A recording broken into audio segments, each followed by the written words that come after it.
श्रीहरि। ऋग्वेद भाग 1 मंडल 1 सूक्त 140। ऋषि दीर्घतमा देवता अग्नि छंद जगती त्रिष्टुप। अर्धवयु आयुर्वेद विहित कार्य करने वाले वेदी पर बैठे हुए अपने प्रिय धाम उत्तर वेदी पर प्रीति संपन्न और प्रकाशशील अग्नि के लिए हम अन्नवान वेदी बनाएं। उस पवित्र ज्योति से संयुक्त दीप्त वर्ण और अंधकार विनाशी स्थान के ऊपर वस्त्र की तरह मनोहर कुश को बिछाएं। 2 काष्ठों के मंथन द्वारा उत्पन्न अग्नि आज्य, पुरोडाश और सोम नाम के 3 अणुओं को सम्मुख लाकर भक्षण करते हैं। अग्नि के द्वारा भक्षित धन धन्यादि संवंतर के बीच पुनः वृद्धि को प्राप्त होते हैं। अभिष्ट वर्षीय अग्निदेव एक ही रूप धारण करके मुख और जिह्वा के सहायता से वृद्धि को प्राप्त होते हैं। अग्निदेव दूसरे प्रकार का रूप धारित करके सबको दूर करके वन वृक्षों को जलाते हैं। अग्नि के दोनों काष्ठ चलते हैं, कृष्ण वर्ण होकर दोनों ही एक ही कार्य करते हैं और शिशु रूप अग्नि को प्रकाशित करते हैं। शिशु की शिखा रूपिणी जिह्वा पूर्वीमुखी है। यह अंधकार को दूर कर शीघ्र उत्पन्न होती है। धीरे धीरे लकड़ी के चूर्णों में मिलते हैं। बहुत प्रयत्न से इनकी रक्षा करनी होती है। यह रक्षक को समृद्धि प्रदान करते हैं। अग्नि की शिखाएं लघु गति, कृष्ण मार्गी, अस्थिर चिता, गमनशील, कंपनशीला, वायु चलिता, व्याप्ति संयुक्ता, मोक्ष प्रदा और मनस्वी यजमान के लिए उपयोगिनी है। जिस समय अग्निदेव गर्जना करके श्वास को फेंक कर बार बार विस्तीर्ण पृथ्वी को छूकर शब्द करते हैं, उस समय अग्नि की सारे स्फुलिंग एक साथ चारों ओर जाते हैं।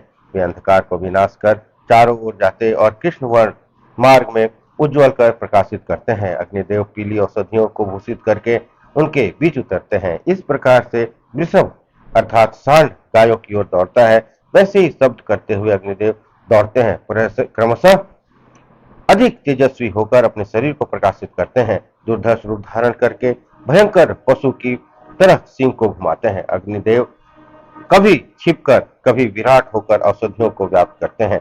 मानव यजमान का अभिप्राय जानकर ही अपनी अभिप्राय जानने वाले शिखा को मिश्रित करते हैं। शिखाएं पुनः बढ़कर याग योग्य अग्नि को व्याप्त करती हैं और सब मिलकर पृथ्वी और स्वर्ग को अपूर्व रूप विस्तृत करती हैं। शीर्ष स्थानीय और आगे स्थित शिखाएं अग्नि का आलिंगन करती हैं। मृतवत होने पर भी अग्नि का आगमन जानकर ऊर्ध्वमुख होकर ऊपर उठती हैं। अग्निदेव शिखाओं की वृद्धावस्था को छुड़ाकर उनके उत्कृष्ट सामर्थ्य और अखंड जीवन प्रदान करते हुए गर्जना करते हुए आते हैं।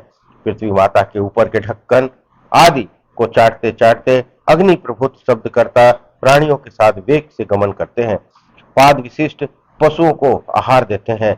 अग्निदेव सदा चाटते हैं और क्रमशः जिस मार्ग में जाते हैं उसे काला करते जाते हैं।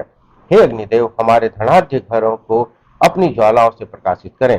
शत्रुओं को नष्ट करने वाले अपने श्वास द्वारा शैशव अवस्था का त्याग करके संग्राम में हमारा रक्षा कवच बनते हुए प्रकाशमान हो। हे अग्निदेव, यह जो लकड़ी के ऊपर सावधानी से हव्य रखा गया है वह आपकी मनोनुकूल प्रिय वस्तु से ही प्रिय है।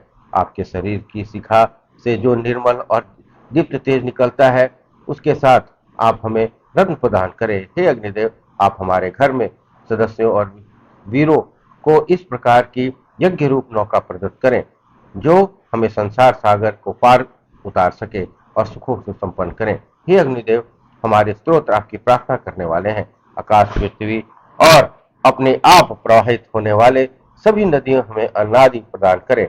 हम गायों के द्वारा दिए गए दूध को पीकर बल प्राप्त करें। इस प्रकार सूक्त 140 संपन्न हुआ। बोलिए श्री हरि।